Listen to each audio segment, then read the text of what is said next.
कुछ लोग शाबान की रात में क़याम करते हैं और उसके दिन में रोज़ा रखते हैं और दलील ये देते हैं कि अल्लाह के रसूल सल्लल्लाहु अलैहि वसल्लम ने फरमाया इज़ा काना लैलतुन निस्फ़ मिन शाबान फ़क़ूमू लैलतहा वसूमू यौमहा, कि जब शाबान की 15वीं रात आए तो उसकी रात में क़याम करो और उसके दिन में रोज़ा रखो, क्योंकि उस रात सूरज ग़ुरूब होते ही समाए दुनिया पर अल्लाह ताला नादिल होता है और कहता है कि क्या कोई गुनाहगार है जो अपने गुनाहों की माफ़ी चाहे कि हम उसके गुनाहों को माफ़ फरमा दें, क्या कोई रोदी तलब करने वाला है कि हम उसे रोदी अता फ़रमाएँ, क्या कोई बीमार है कि हम उसे आफ़ियत अता फ़रमाएँ, क्या कोई साइल है कि हम उसे अता करें, क्या कोई यहाँ तक के फ़जर तुलू हो जाता है। इस रिवायत को अल्लामा अलबानी रहमतुल्लाह अलैह ने ज़ईफ़ुल जामिअ में मौदू यानी मनगढ़ंत करार दिया है। लिहाजा इस रात में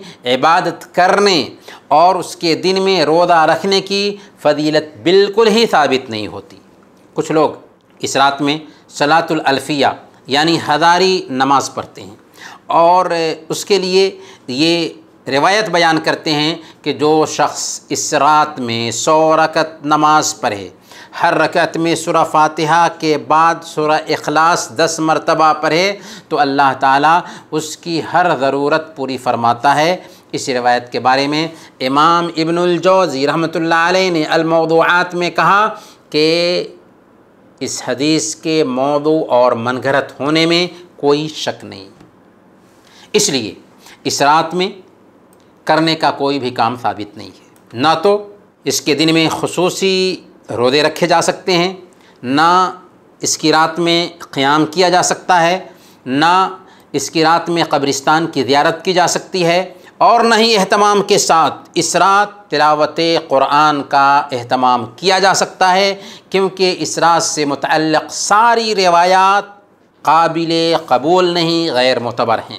हाँ, एक रिवायत के बारे में अहले इल्म का इख्तिलाफ़ है, बाद अहले इल्म ने उसे ज़ईफ़ कहा है, जबकि शेख अलबानी रहमतुल्लाह अलैह ने तमाम तुरुक़ को जमा करने के बाद उसे सही ज़रूर कहा है। तबरानी, सुनन इब्न माजा और बैहक़ी की रवायत है। हज़रत अबू मूसा अशअरी रज़ियल्लाहु तआला अन्हु बयान करते हैं कि अल्लाह के नबी सल्लल्लाहु अलैहि वसल्लम ने फरमाया यत्तलिअल्लाहु तबारक व तआला इला ख़ल्क़िही लैलतन निस्फ़ मिन शअबान फ़यग़फ़िरु लिजमीइ ख़ल्क़िही इल्ला लिमुश्रिकिन औ मुशाहिन। अल्लाह ताला शाबान की 15वीं रात को अपनी सारी मखलूक़ की तरफ बनज़र रहमत देखता है, फिर मुशरिक और कीना परवर के अलावा सारी मखलूक़ के गुनाहों को माफ़ कर देता है। अल्लामा अलबानी ने इस हदीस को बयान करने के बाद लिखा है सहीहुन बिमजमूअ तुरुक़िही कि यह हदीस तमाम तुरुक़ को मिलाने के बाद बिलाशुबहा सही साबित होती है। यही वो हदीस है जो शाबान की 15वीं रात की फ़जीलत के बारे में सही सनद से आई है। लिहाजा इस रात में बख्शिश का अगर कोई आदमी मुस्तहिक़ बनना चाहता है तो उसके लिए ज़रूरी है कि सिर्फ़ 2 काम करे।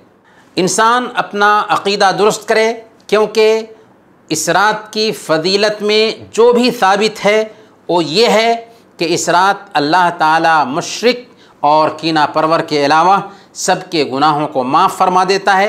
लिहाजा पहले नंबर पर अपने अक़ीदे की दुरुस्तगी की तरफ ध्यान दें कि हम सिर्फ़ एक अल्लाह को नफ़ो नुक़सान का मालिक समझें, उसी को मुश्किल कुशा और हायत रवा समझें, और दूसरे नंबर पर मुसलमानों के तईं अपना दिल पाक साफ़ रखें, किसी से बुग़्ज़ ना हो, किसी से हसद ना हो और किसी के तईं कीना कपट ना रखें।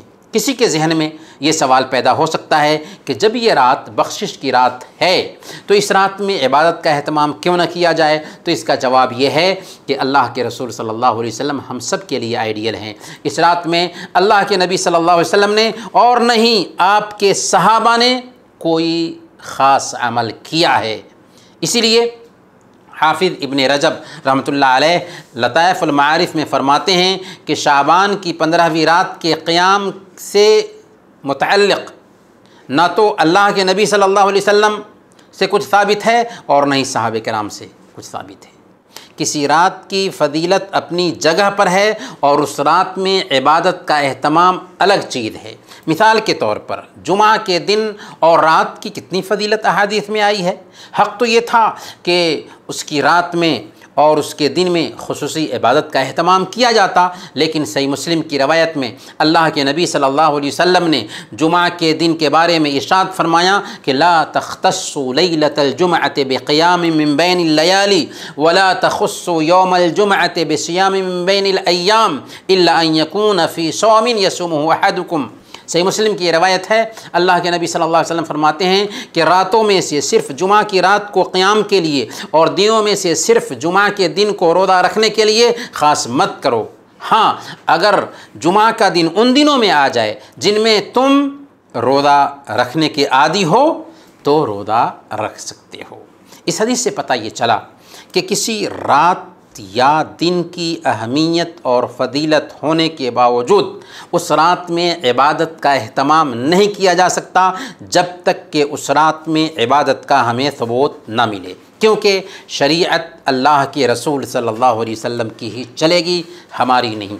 फिर 15वीं शाबान की रात जो माफ़ी मिलती है, ऐसी माफ़ी सिर्फ़ साल में कोई एक दिन नहीं मिलती, बल्कि हर हफ्ता 2 दिन सोमवार और जुमरात को बिल्कुल ऐसी ही माफ़ी अल्लाह की तरफ से आम होती है। सही मुस्लिम की रवायत है, अल्लाह के नबी सल्लल्लाहु अलैहि वसल्लम ने इरशाद फरमाया तुफ्तहु अबवाबुल जन्नति यौमल इत्नीन व यौमल खमीस फ़युग़फ़रु लिकुल्लि अब्दिन मुस्लिमिन ला युश्रिकु बिल्लाहि शैअन इल्ला रजुलन कानत बैनहु व बैन अख़ीहि शहना फ़युक़ालु अनज़िरु हादैनि हत्ता यस्तलिहा अनज़िरु हादैनि हत्ता यस्तलिहा। सोमवार और जुमरात के दिन जन्नत के दरवाज़े खोले जाते हैं और हर उस मुसलमान बंदे के गुनाह माफ़ कर दिए जाते हैं जिसने अल्लाह के साथ किसी को शरीक नहीं ठहराया सिवाय उस आदमी के जिसके और उसके भाई के बीच बुग़्ज़ और हसद होता है। चुनांचे कहा जाता है कि इन दोनों को मोहलत दो यहाँ तक कि आपस में सुलह कर लें, इन दोनों को मोहलत दो यहाँ तक कि आपस में सुलह कर लें। पता ये चला कि जो फ़जीलत 15वीं शाबान की रात की है वही फ़जीलत सोमवार और जुमरात की है। तो क्या सोमवार और जुमरात के दिन को भी इबादत के लिए ख़ास कर लिया जाए? और ये दिन तो हफ्ता में 2 दिन आता है। जाहिर सी बात है कि नहीं, क्योंकि अल्लाह के नबी सल्लल्लाहु अलैहि वसल्लम ने इस दिन में खुसूसी तौर पर इबादत नहीं किया। हाँ, सोमवार और जुमरात को रोज़ा रखा है, इसलिए हमें भी रोज़ा रखना चाहिए। पर 15वीं शाबान की रात में इबादत साबित नहीं, इसलिए हम भी 15वीं शाबान की रात में कोई भी इबादत नहीं कर सकते।